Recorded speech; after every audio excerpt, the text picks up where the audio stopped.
podemos desprender dos lecciones. Una, no nos gloriemos en nosotros mismos porque Dios se resiste a los orgullosos.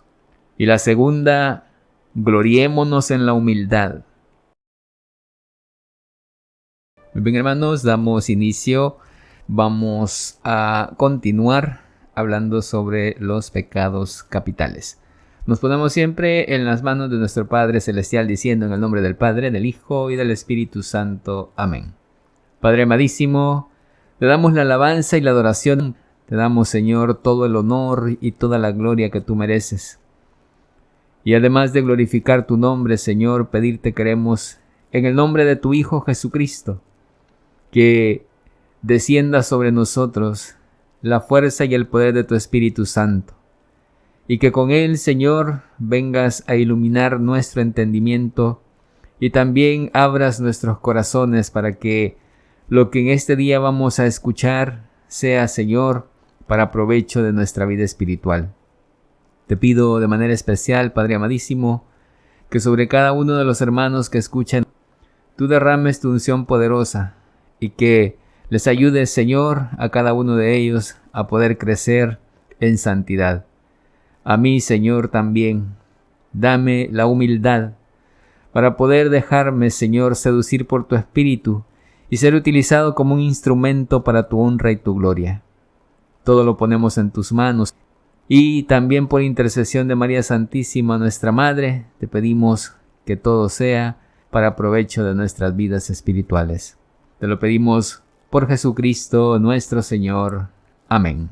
En el nombre del Padre, del Hijo y del Espíritu Santo. Amén. Vamos a dar inicio a la cuarta palabra que Jesús pronunció en la cruz y que la pronunció contra el pecado del orgullo o en reparación por el pecado del orgullo. Estas palabras fue: Dios mío, ¿por qué me has abandonado? ¿Qué es el orgullo? El orgullo, hermanos, es un amor desmedido por la excelencia propia, bien sea esta de nuestro cuerpo o de nuestra mente, o también por el placer ilícito que se deriva de pensar que no tenemos superiores, que no hay alguien superior a nosotros. Es egoísmo, pero aumentado.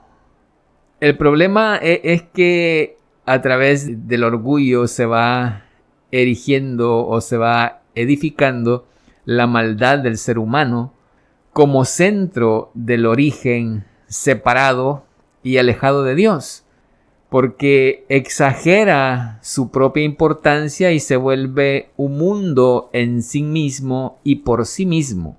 Y es muy interesante esto, hermanos, porque cuando nosotros nos magnificamos, cuando nosotros queremos centrar todo en atención al yo, en este caso al ser humano, Dios va perdiendo importancia. Y es lo que está pasando precisamente en este tiempo que estamos viviendo. Incluso dentro de la misma iglesia, en la liturgia, hemos perdido de vista que le servimos a Dios. Y esto ya lo había dicho el Papa Emérito Benedicto XVI hace mucho tiempo, creo que fue en el año 87, cuando concedió una entrevista y se publicó en esta entrevista. La pueden encontrar ustedes si la quieren buscar. Se llama La sal de la tierra, así se llama esa entrevista que le hicieron a él. Unas preguntas muy interesantes y unas respuestas mucho más interesantes que él dio en ese tiempo. Y habla precisamente de esto, ¿no? Que nuestra fe católica se está volviendo, decía él desde ese tiempo, 1987, él decía, se está volviendo antropocéntrica, creo que así se dice. ¿Qué significa esto? Que la fe está girando alrededor del ser humano y no alrededor de Dios, alrededor del hombre como ser humano y no alrededor de Dios.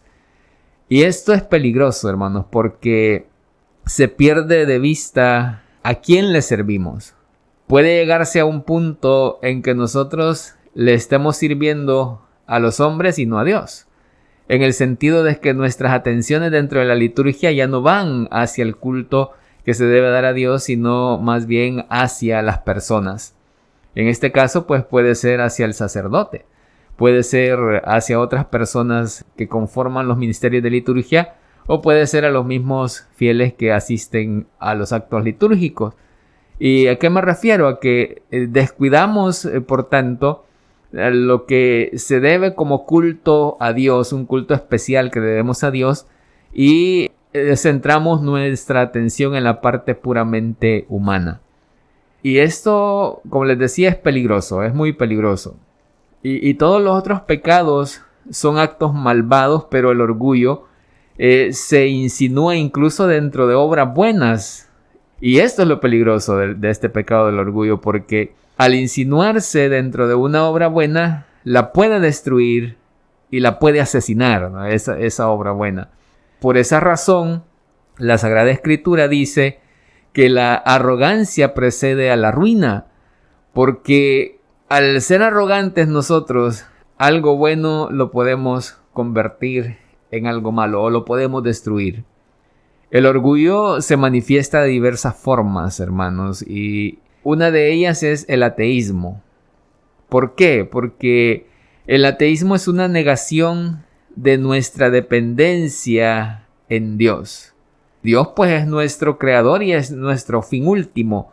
Por tanto, cuando nosotros negamos nuestra dependencia de Él, pues estamos convirtiéndonos en ateos, ¿no? Estamos dejando de creer en Él. Otra forma de manifestación del orgullo es la vanidad intelectual. Esto hace que las mentes se cierren a cualquier enseñanza, pues piensan que ya saben todo lo que debe saberse. Esto, hermanos, es algo tan dañino dentro de la vida espiritual. Desgraciadamente hay muchos hermanos y hermanas que padecen de esto, de vanidad intelectual. En una ocasión, hace mucho tiempo, yo hablaba con un hermano predicador, sobre esta cuestión, ¿no? Y lastimosamente decía esto, que él ya no, ¿verdad? Que él ya lo que debía saber ya lo sabía y que ya no necesitaba, pues, instruirse más. Que el Espíritu Santo se iba a encargar, pues, de hacer lo que tenía que hacer en el momento que debía hacerlo. Y esto es una mentira del demonio, que Dios lo reprenda, hermanos, porque nosotros debemos siempre estar en ese constante conocimiento de la palabra de Dios, de los escritos de la iglesia, de los escritos de los santos, de los doctores de la iglesia. Siempre hay áreas en las que nosotros nos podemos instruir. El conocer de nuestra fe y de la palabra de Dios es infinito. Y si no, ya no se hablaría a estas alturas de la palabra de Dios. Porque desde hace ya más de 2000 años que se está predicando, diríamos, no, ya lo que tiene que saberse, pues ya se sabe. Entonces, ¿para qué vamos a hablar de ella? No, la palabra sigue siendo actual. Porque Jesucristo es el mismo ayer y hoy, y lo será por los siglos de los siglos. Y por tanto, la palabra sigue siendo actual. Porque el Cristo mismo es la palabra que se ha hecho carne. La vanidad intelectual, hermanos, es súper dañina así para nuestra fe. Otra manifestación del orgullo es también la superficialidad. ¿En qué consiste esto? En juzgar a los demás por su vestido, por su acento o por su cuenta bancaria, es decir, por lo que tiene materialmente. Bueno, sabemos que esto existe, ¿no? Que a veces dime cuánto tienes y te diré cuánto vales. Es la medida que aplicamos a veces a los demás. Es parte de la manifestación del pecado del orgullo. Esto, hermanos, es para que hagamos un examen de conciencia también ahorita, ¿no? Quienes estamos escuchando en este momento. Y vamos viendo cómo a veces somos presa de estos pecados. A veces nosotros decimos, no, yo ese pecado no, ¿verdad? Y por tanto no me confieso. Pero ya si nosotros vamos haciendo un examen más profundo, nos damos cuenta que a veces sí caemos en este tipo de pecados. Otra manifestación del orgullo es llamado esnobismo. ¿En qué consiste el esnobismo?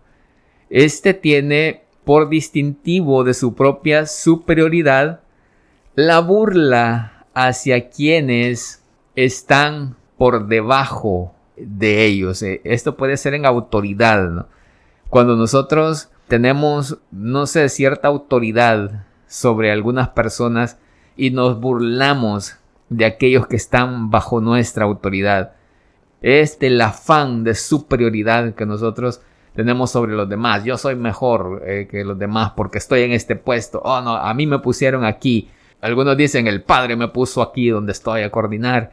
Y por tanto, pues, si lo hizo es porque vio cualidades en mí. Y entonces yo soy superior a ustedes. Eso se llama esnovismo. Es el mismo pecado del orgullo, hermanos, el que está ahí actuando. Otra manifestación también del pecado del orgullo es la vanagloria, que es la que creo que todos conocemos un poquito más. ¿Qué es la vanagloria? Es aquella que impulsa a que algunos no quieran, como lo decimos nosotros, juntarse, ¿no?, con aquellas personas que son inferiores a nosotros económicamente. Cuando nosotros no queremos que nuestros hijos, por ejemplo, se junten, ¿no?, con aquellas personas que nosotros consideramos inferiores, estamos cayendo en este pecado del orgullo a través de la vanagloria. Otra manifestación es también la arrogancia. ¿Qué es la arrogancia? Inclina al individuo a buscar honores y posiciones que están más allá de su propia capacidad. Y eso también es muy dañino a veces dentro de las comunidades, porque queremos nosotros cargos que no tenemos la capacidad de desempeñar. Y sabemos perfectamente que no lo podemos hacer, pero queremos estar ahí. Y qué peligroso es esto, porque no deja avanzar a las comunidades espiritualmente hablando. Aquí la humildad juega un papel importante, porque la humildad consiste en reconocer nuestras capacidades. Y si bien es cierto que en cierto modo todos tenemos una capacidad pues para hacer algo o ciertas cosas, pero eso no significa que seamos completamente aptos para hacerlas, porque Dios distribuyó pues incluso los carismas dentro de su cuerpo, ¿no?, a través del Espíritu Santo que derrama pues los dones y carismas sobre aquellos que son parte de este cuerpo, cuyas funciones, dice San Pablo, son distintas. Y no todos podemos ser mano, como dice el apóstol, ni todos podemos ser pie, ni todos podemos ser ojo, sino que cada uno desempeña esa función especial. Por eso la arrogancia es peligrosa, porque nos quiere llevar a eso, ¿no?, a que nosotros queremos ser todo dentro del cuerpo y a veces no tenemos pues la aptitud quizás para poder hacerlo, o la actitud también en otras ocasiones. Luego también está otra forma de manifestarse, ¿no?, el orgullo, y es también la sensibilidad exagerada. La sensibilidad exagerada hace que la humanidad sea incapaz de mejorar moralmente. ¿Por qué?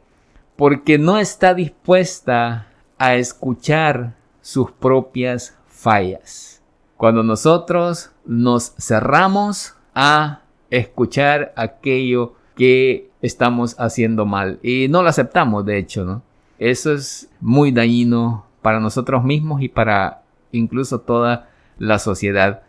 Y esto sucede hoy dentro de este tiempo que vivimos, porque cuando se señala, ¿no?, algo que se está haciendo mal, lo que se hace es mejor tratar de acallar esas voces para no hacer caso, ¿no?, de esa corrección que se quiere hacer.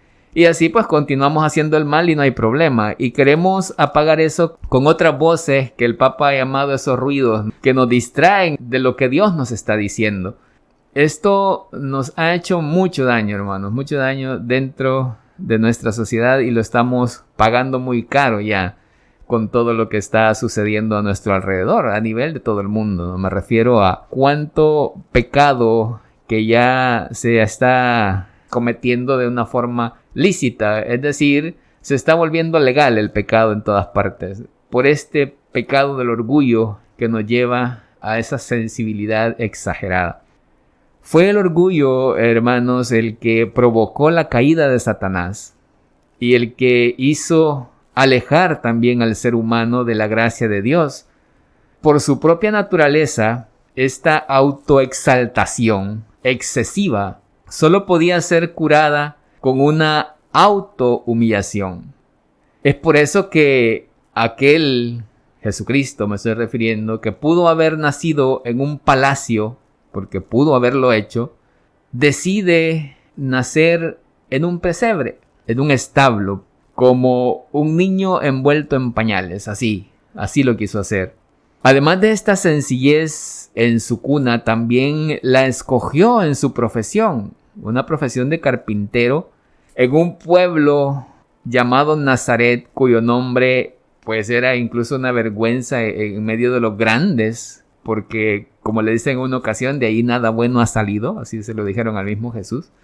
Y de la misma manera como en la actualidad existen aquellos que se burlan de los caminos humildes de la vida, así también hubo quienes se burlaron de Jesús y decían, ¿no es este el hijo del carpintero que nos quiere venir a dar lecciones a nosotros, el que nos quiere venir a hablar de Dios? Y lo menospreciaron de esa forma. Qué interesante, porque Jesús incluso tuvo hasta mucha modestia en sus acciones, pues nunca realizó un solo milagro a título propio, ni siquiera para asegurarse un lugar donde reposar la cabeza, porque él mismo lo dijo, que no tenía donde reposar la cabeza.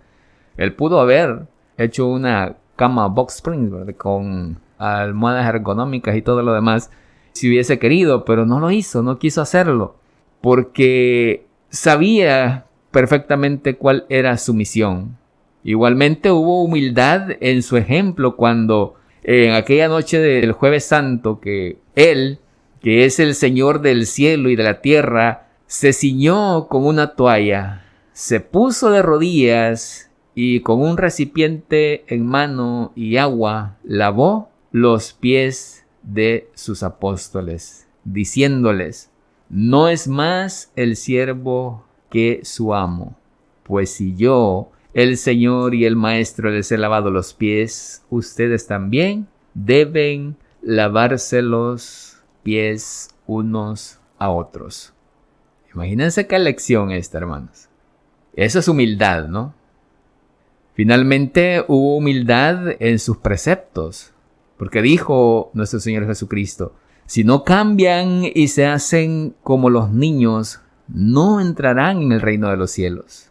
Qué terribles esas palabras cuando nosotros las meditamos, ¿no?, así ya más interiormente. Pero la vergüenza suprema fue la muerte que eligió para sí, pues se humilló a sí mismo obedeciendo hasta la muerte, y una muerte de cruz. La muerte en cruz era una de las más humillantes que podía haber en aquel tiempo. Lo más humillante que podía haber, hasta para la familia, ¿no?, del quien era crucificado. Y como expiación del falso orgullo ocasionado por el linaje, rechaza a Jesús el consuelo de la divinidad. De la altivez generada por la popularidad, se burlan de él hasta el desdén, ¿no?, mientras cuelga ahí de un árbol. Así lo dice la palabra, se convirtió en un maldito por nosotros. Para expiar la arrogancia del esnovismo que ya mencionábamos antes, le ponen por compañía a unos ladrones a su lado. Y como expiación del orgullo por la riqueza, se le niega incluso una sepultura propia. En reparación por la suficiencia de la carne, nos dicen las Escrituras, no tenía aspecto que pudiésemos estimar. Por el orgullo de amigos influyentes, es olvidado incluso por aquellos a quienes había curado, aquellos a quienes había hecho algún milagro. Y como expiación del poder termina débil y abandonado. De la soberbia de aquella que renuncian a Dios y a su fe, elige sentirse sin Dios también él. Por todo el egoísmo, la falsa independencia y el ateísmo también, ofrece ahora expiación renunciando a las alegrías y a los consuelos de su naturaleza divina, porque los seres orgullosos olvidaron a Dios. Se da el permiso de sentir la ausencia de Dios, lo que rompe su corazón en el más triste de todos los gritos. Dios mío, Dios mío, ¿por qué me has abandonado? Había unión incluso en la separación. Sin embargo, aquellas fueron palabras de desesperación pronunciadas para que a nosotros nunca nos faltara el consuelo. Por eso se pronunciaron esas palabras. Y de aquí podemos desprender dos lecciones. Una, no nos gloriemos en nosotros mismos porque Dios se resiste a los orgullosos. Y la segunda, gloriémonos en la humildad, porque la humildad es verdad y el camino a la verdadera grandeza está en la humildad. Qué, hermanos, lecciones estas más hermosas, ¿no? Para nuestra vida espiritual. ¿Por qué deberíamos sentirnos nosotros orgullosos? San Pablo nos cuestiona esto en 1 Corintios 4:7. Dice, ¿qué tienes que no lo hayas recibido? Y si lo has recibido, ¿a qué gloriarse cual si no lo hubieras recibido? Si es que, hermanos, todo lo hemos recibido de Dios, ¿no? Todo nos viene a Él. Como dice aquel canto, todo se lo debo a Él. Mi vida, mi familia, todo se lo debo al Señor. Y hemos olvidado esto, hermanos. Ya estábamos reunidos con hermanos en comunidad y hablábamos acerca de este tema, ¿no? Cómo se nos ha olvidado a nosotros contarle a nuestros hijos las maravillas que Dios hace en nuestras vidas. Y por eso nuestros hijos están perdiendo ese admirar a nuestro Dios. Por eso, hermanos, nuestros hijos están dejando de creer en Dios, porque nosotros como padres les hemos dejado de inculcar esa admiración por nuestro Padre Dios que nos da todo lo que tenemos. El pueblo de Israel, que ellos tenían como un compromiso eso, se habían hecho un compromiso con sus hijos de contarles todas las hazañas que el Señor había hecho por ellos. Y muchos de los salmos, si ustedes prestan atención, hablan de eso, de cómo el pueblo de Israel contaba esas maravillas que el Señor había hecho, cómo los sacó con brazo poderoso, con mano extendida de la esclavitud de Egipto, cómo les hizo pasar el mar, cómo el Señor les sostuvo en el desierto por 40 años, cómo el Señor obró tantas maravillas en sus vidas. Y nosotros hemos descuidado eso con nuestros hijos. Ya no les queremos enseñar que todo lo que tenemos se lo debemos a nuestro Padre Celestial.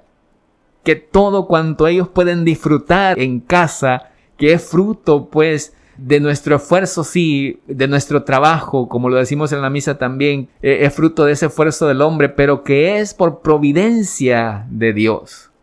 Estamos dejando de hacerlo, hermanos. Y esto es dañino también para nuestros hijos, porque al no darse cuenta de que todo lo han recibido de esa mano providente de nuestro Padre Celestial, cae en el orgullo. Y entonces vale hacer esta pregunta que San Pablo nos hace en 1 Corintios 4:7. ¿Qué tienes que no lo hayas recibido? ¿Y por qué nos vamos a gloriar si lo hemos recibido, ¿no? ¿Y por qué vamos a hacer como que no lo hemos recibido de parte de Dios? ¿Acaso nos podemos gloriar de nuestra voz, de nuestra riqueza, de nuestra belleza física, de los talentos que el Señor nos ha concedido? No, hermanos, no podemos enorgullecernos de eso, porque lo hemos recibido de Dios y lo hemos recibido para ponerlo al servicio de nuestros hermanos. Todo esto es un regalo de Dios. Esos talentos, como ya mencionábamos, todo lo que nosotros administramos, porque somos administradores de lo que Dios nos ha concedido tener, todo se lo debemos a Él. Y Él nos lo podría quitar en cualquier momento si así lo quisiera. Él nos podría despojar de todo eso si así Él lo quisiera. Y lo podría hacer ya en este mismo instante. Pero no lo hace por su bondad y su amor, porque Él quiere que nosotros caigamos en la cuenta y digamos, sí, se lo debo al Señor y por tanto a Él la gloria, a Él la honra, a Él el honor. No sé ustedes si alguna vez han visto por ahí en internet, pero desde el punto de vista puramente material, sabían que nosotros valemos muy poco por los materiales de los que estamos constituidos, de lo que estamos hechos, ¿verdad? Así materialmente. Dicen que el contenido del cuerpo humano es como el equivalente de hierro. Tenemos como más o menos lo que existe en un clavo. Azúcar tenemos más o menos lo que puede existir en 2 terrones. De aceite, más o menos lo que hay en unas 7 barras de jabón, porque el jabón tiene aceite, por si no lo sabían. También fósforo, que es otro de los materiales de que estamos compuestos nosotros. Más o menos el que habría en unos 2200 fósforos o cerillas, como se llaman también. Y magnesio, más o menos como lo que se requiere para desarrollar una fotografía. En total, el cuerpo humano, químicamente hablando y materialmente hablando, más o menos andaría costando, por los materiales que hemos mencionado y las cantidades, ahí quizás por unos $5, más o menos andaríamos costando, así materialmente hablando. Es de lo que estamos constituidos, ¿no? Así químicamente. Y mire qué interesante, como a $5 llegaríamos de precio, ¿verdad? Así. Y entonces, hermanos, ¿por qué no nos vamos a enorgullecer de este cuerpo mortal? ¿Por qué? ¿De qué? Si prácticamente no valemos nada químicamente hablando. Pero hay algo que nos añade valor. Y esa es la parte espiritual. Y espiritualmente, hermanos, nosotros valemos más que toda la creación, que todo el universo que ha sido creado. Espiritualmente nosotros tenemos el precio más alto que se pagó en una cruz. Tenemos el precio del Hijo de Dios, de nuestro Señor Jesucristo en la cruz. Eso valemos. Y qué precio más alto, más elevado el que tenemos ya cuando hablamos espiritualmente. Y por eso dice Jesús: ¿de qué le sirve al hombre ganar el mundo entero si arruina su vida, si se pierde a sí mismo? ¿Qué puede dar el hombre, el ser humano, a cambio de su vida? El valor que tenemos, hermanos, nos lo da la dignidad de hijos de Dios. Materialmente no somos nada, pero espiritualmente valemos la sangre de Cristo. Espiritualmente nosotros tenemos el precio más alto que se pueda pagar. Mire qué hermoso es esto, hermanos. Y qué precioso, ¿no?, lo que Dios hace por nosotros, porque nos añade todo ese valor de una manera espiritual. Por eso Dios se resiste a la soberbia.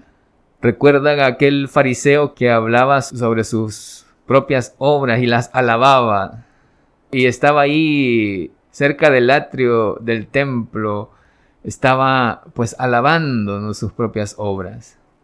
Se condena a sí mismo en ese mismo instante porque está enorgulleciéndose de algo que le ha sido dado. Recordemos a San Pablo: ¿qué tienes que no lo hayas recibido? Y si lo has recibido, ¿por qué te glorías si lo has recibido? Y estaba el publicano, en cambio, que se quedó en la parte posterior suplicando perdón. Y él, nos dice la palabra, que regresa a su casa justificado precisamente por eso. Porque él está suplicando misericordia, suplicando perdón. Está humillándose, no enalteciéndose. De ahí que nos dirá el mismo Señor: las prostitutas y los publicanos, que son conscientes de su pecado y se arrepienten, entran al reino de los cielos más fácilmente que los escribas y fariseos, que se creen pues los buenos y los santos, dice el Señor. E igual nos puede pasar a nosotros. A veces nos comparamos con aquellos que sabemos que podríamos decirnos superiores, ¿no? Y decimos: no, pero yo soy mejor que aquel drogadicto, yo soy mejor que aquel asesino, yo soy mejor que aquel. Y nos comparamos con esas personas porque de alguna manera nos queremos enorgullecer. Yo recuerdo en una ocasión, creo que lo leí por ahí o lo escuché, no sé, pero decían: miren, mejor comparémonos con Jesús, mejor comparémonos con los santos, mejor comparémonos con ellos. Y así nos vamos a dar cuenta cuánto nos falta a nosotros para avanzar en nuestra vida espiritual. Comparémonos con ellos. Y así, hermanos, vamos a darnos cuenta de aquellas cosas que todavía nos están atando, ¿no?, al pecado, a los vicios. Y vamos a tratar de liberarnos de ahí y poder, pues, luego seguir creciendo en santidad. Por eso este pecado del orgullo es tan peligroso y dañino. El Padre Celestial recibe las gracias por haber escondido su sabiduría a los que se creen sabios y haberla revelado a los sencillos, a los humildes. Así lo dice: yo te bendigo, Padre, Señor del cielo y de la tierra, porque has ocultado estas cosas a sabios e inteligentes y se las has revelado a pequeños, dice Jesús. Aquellos, como ya dijimos, porque ya lo mencionamos, ¿no?, que es parte del pecado del orgullo, aquellos que se creen, ¿qué?, autosuficientes, aquellos que padecen de esta vanidad intelectual, que hacen que su mente se cierre a cualquier enseñanza, pues piensan que ya lo saben todo, que ya saben lo que se debe saber. En una ocasión ya leía un libro y dice: si usted cree que ya lo sabe todo, pues deje de leer este libro. Es cierto, ¿no? Cuando nosotros creemos que lo sabemos todos, pues ya nadie nos puede enseñar según nosotros. Hasta incluso queremos ser superiores que Dios. Ya ni queremos que Dios nos enseñe. Y eso nos aleja de Dios. Nos aleja de la humildad también, que es lo que ya dijimos que debemos tratar de practicar. Cualquiera con experiencia en el orgullo, pues será testigo de la verdad de esta afirmación, ¿no?, que hizo Jesús. Si mi propia salvación eterna estuviese condicionada a la salvación del alma de un solo humano que se considera sabio y se enorgulleciera de su conocimiento, o a la de 100 hombres y mujeres moralmente más corruptos que viven en las calles, pues a lo mejor se escogería la tarea más sencilla de convertir a los 100. Quizás sería más fácil. Es más fácil que ellos a veces entren en razón, ¿no?, y se den cuenta de su pecado, que aquella persona que cree que lo sabe todo. ¿Acaso no nos sucede eso a nosotros? Se acercan a veces personas que no practican pues ningún tipo de fe, ¿no?, y empiezan y nos agarran con Biblia y usted trata de evangelizarlo y le vienen y le responden con Biblia y otra vez y están así. Estas son personas que están llenas de orgullo, hermanos, porque ellos se consideran que están en la Biblia de pe a pa, como lo decimos, pero no practican lo que está ahí. Son personas que se han cerrado ya a la salvación, porque no reconocen su pecado, sino que más bien lo justifican con la misma palabra. Esto también vale incluso para aquellos que se retiran de la iglesia, ¿no? Porque recuerdo hace mucho tiempo de una formación que se daba de nueva evangelización, se hablaba de reevangelizar, ¿no?, aquellas personas que se habían retirado de las pequeñas comunidades o incluso de la iglesia. Y se hacía esta advertencia, se decía: mire, pero esto es más difícil, hermano. Es más difícil llegar a una persona que ya estuvo dentro de la iglesia y quererla convencer de que regrese a Dios, que ir a una persona que no conoce nada de Dios y evangelizarla y llevarla a los pies de Cristo. Es más fácil eso que tratar de reevangelizar a alguien más. Y díganme si no tengo razón, si ya les ha pasado alguna vez a ustedes. Es mucho más difícil. Pero porque el orgullo y la soberbia no nos dejan a nosotros abrirnos a ese conocimiento más intenso, más íntimo, más pleno con Dios. Porque nos hemos llenado la cabeza de orgullo en conocer, pero puramente en algo quizá académico, lo vamos a decir así, o sea, en conocer letras, ¿no?, pero no vivirlo a plenitud en nuestra vida. Nada es más difícil de conquistar en todo el mundo que el orgullo intelectual, hermano. Si los acorazados estuvieran recubiertos con él y no con blindaje así, ningún proyectil quizás les traspasaría, les podía hacer daño. Yo lo digo por experiencia propia, hermano. Yo lo digo por experiencia propia. Yo hubo un tiempo que me declaré ateo, así. Son las etapas de rebeldía que uno tiene. Ahí quizás fueron entre los 16, 17 años más o menos. Yo me declaré ateo. Yo dije, ya no quiero creer en Dios. Recuerdo cuando con mi esposa éramos novios, pues entonces, y luego nos casamos, yo le hacía la vida imposible, ¿no?, con esta cuestión de Dios. Y trataba de buscar argumentos, ¿no? En ese tiempo yo empecé a ir a la universidad como pues el demonio es el demonio, ¿verdad? Y es a veces mucho más astuto que nosotros. Me encontré ahí a un filósofo, ¿verdad? Que de entre los que me daban clases. No, y estaba feliz porque tenía argumentos, ¿no? Para cuestionar a mi esposa y hacerle la vida imposible espiritualmente. Y cada vez que podía platicaba con este señor y él me daba pues argumentos para ir a cuestionarle la fe a mi esposa. Por eso, hermanos, yo sé perfectamente que hacer que Dios entre en una cabeza así, llena de intelectualidad, acorazada pues de ese orgullo intelectual, es muy difícil porque yo fui uno de esos. Quizá por eso ahora busco tantos argumentos, ¿no? Para poder hablar de la palabra de Dios. Y eso me ayuda incluso a poder llegar a aquellos que están acorazados así, ¿no? De esta coraza intelectual que tienen y que no quieren saber de Dios. Dios sabía para qué me estaba preparando también y yo no me daba cuenta. Pero sí, el orgullo es un pecado terrible, hermanos, que cuesta mucho lograrlo vencer. Solamente se puede hacer con la gracia de Dios, con la ayuda de Dios.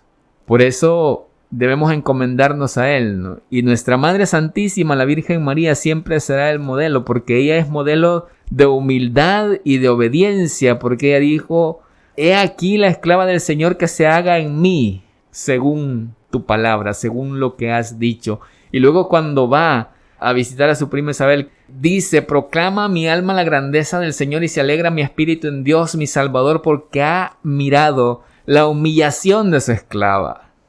Qué hermosas estas palabras, hermanos, de nuestra Madre Santísima. Bello lo que dice ella en ese momento. Saber que Dios llega a su corazón porque ella se lo ha permitido en su humildad y porque ha creído en las palabras, no del ángel, sino en la palabra de Dios. El ángel solo fue un instrumento, un medio nada más para anunciar. Ella creyó en la palabra de Dios. Y por el creer, ahora nosotros la veneramos. Y es nuestro modelo de humildad y de obediencia. Encomendémonos a ella para que nos conceda interceder a nuestro Padre Celestial y a su Hijo Jesucristo, y así podamos conseguir esas gracias necesarias en nuestra vida espiritual y que podamos alcanzar la santidad y lleguemos, ojalá, y primero Dios, a ser como ella, que es modelo de virtudes a quien debemos imitar.